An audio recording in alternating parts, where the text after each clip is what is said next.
Petite lubie du jour, faire une toile d'1,90 m de haut. Ou plutôt de large, parce que j'ai prévu de l'accrocher juste là, de mon bureau. Avec l'aide d'un petit quelque chose que vous voyez sûrement déjà dans cette vidéo. Oui, ça là. Là. Mais avant, le projet. Pour que ça rentre bien sur mon mur et que ça occupe bien l'espace, il me faut une toile d'1,90 m par 60 cm. Et une toile de cette taille, ça n'existe pas, ou alors en sur-mesure, ou très très cher, mais ça c'est un problème pour plus tard.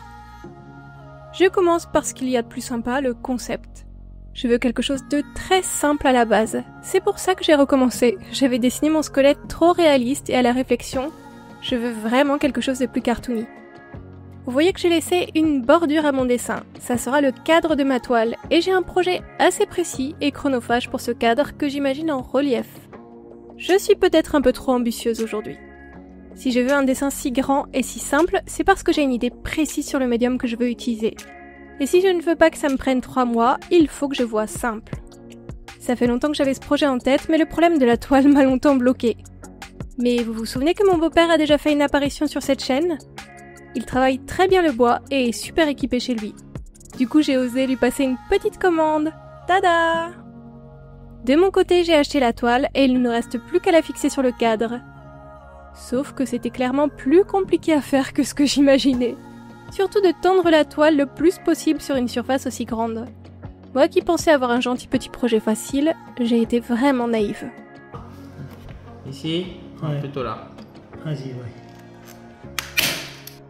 Mais mission accomplie, maintenant revenons-en à ceci. C'est en grande partie ce qui m'a donné envie de faire ce projet. Je vous présente mon petit projecteur de la marque Sedo. Merci à la marque de me l'avoir envoyé et de sponsoriser cette portion de ma vidéo. Il est petit, joli et super facile à prendre en main.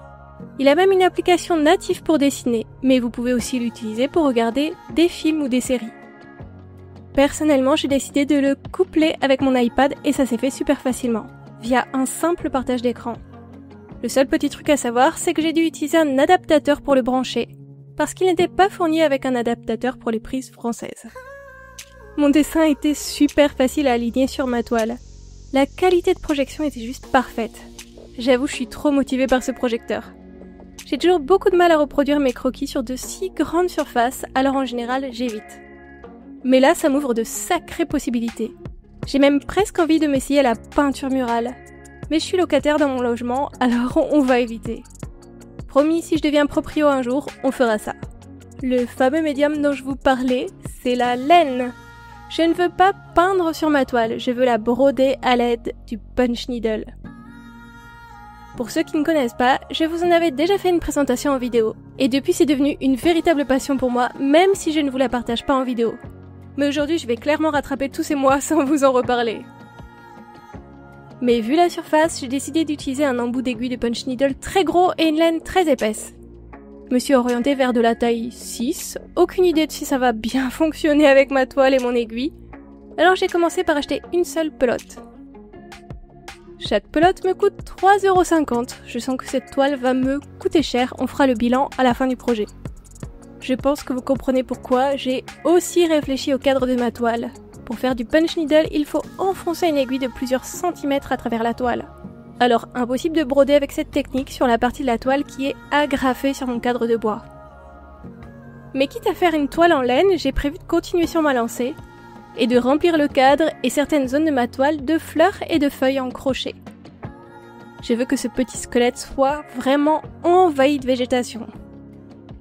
Et j'espère bien que le rendu sera joli. Un joli rendu très ambitieux.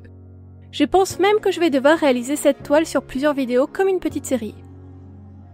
Le punch needle, c'est très long, la surface est gigantesque, et en plus je veux y ajouter du crochet. Et je ne sais pas faire de crochet. Je ne vous mettrai pas les épisodes à la suite pour qu'on ne s'essouffle pas, mais clairement ce petit périple va nous occuper pendant un moment. Alors j'espère que vous êtes curieux de suivre cette aventure. Je vous ai laissé un charmant petit bruit qui se réitère à chaque punch. C'est violent de transpercer une grosse toile comme ça. Pour vous dire, Blacky m'entendait depuis l'étage du dessous. Je vous laisse imaginer la fatigue qu'il peut aussi y avoir dans le poignet après plusieurs heures à forcer comme ça. Du coup, voici ce que ça donne 2 pelotes sur ma toile. Oui, 2, parce qu'au final, le premier essai étant concluant, j'ai repassé une commande de laine. J'ai estimé le fond noir à 10 pelotes environ. J'espère ne pas m'être trompée dans mon calcul, parce que la laine met à chaque fois 1 semaine à m'être livrée. Oui, 1 semaine. Donc 1 semaine d'attente pour la première pelote, puis à nouveau pour les 9 suivantes. Ça plus le temps de construction du cadre, de la toile, je vous laisse imaginer depuis quand j'ai commencé cette vidéo. C'est assez compliqué comme rythme à tenir parce que je dois forcément bosser sur 2 vidéos en même temps pour assurer des sorties régulières sur ma chaîne YouTube. Après, honnêtement, le punch needle, c'est ma petite activité plaisir et détente. Dès que j'en ai marre de dessiner ou de faire du montage pour mes vidéos, je fais une petite pause broderie. Ça me vide la tête, c'est vraiment quelque chose que l'on peut faire sans trop réfléchir et qui nous donne un grand sentiment de satisfaction à la clé. Dessiner, ça a toujours été ma plus grande passion dans la vie. Mes premiers souvenirs de dessin remontent à la maternelle, mais j'adore globalement tout ce qui est création et DIY. Et parfois je me sens tellement impliquée dans le dessin que ça me met la pression de dessiner. J'ai trop envie d'avoir un rendu parfait. Alors les activités DIY, ça me donne l'occasion de continuer à créer sans avoir autant d'attente vers le résultat final. Bon, c'est que ça commence à gentiment bien consommer les pelotes de laine par ici. Je commence à douter de réussir à finir tout le fond avec seulement 10 pelotes, croisez les doigts pour moi. Surtout qu'en plus c'est super long à faire. J'ai décidé de me chronométrer pour voir combien de temps je mets pour finir ce tout petit triangle de punch. Comme je vous le disais tout à l'heure, j'adore faire ça, alors je ne vois pas le temps passer. J'ai du mal à me rendre compte et en commençant ce projet, j'avais même l'illusion de réussir à le finir rapidement. Enfin, pour ce qui est de la partie punch needle, j'ai toujours eu un peu moins d'espoir pour l'étape au crochet.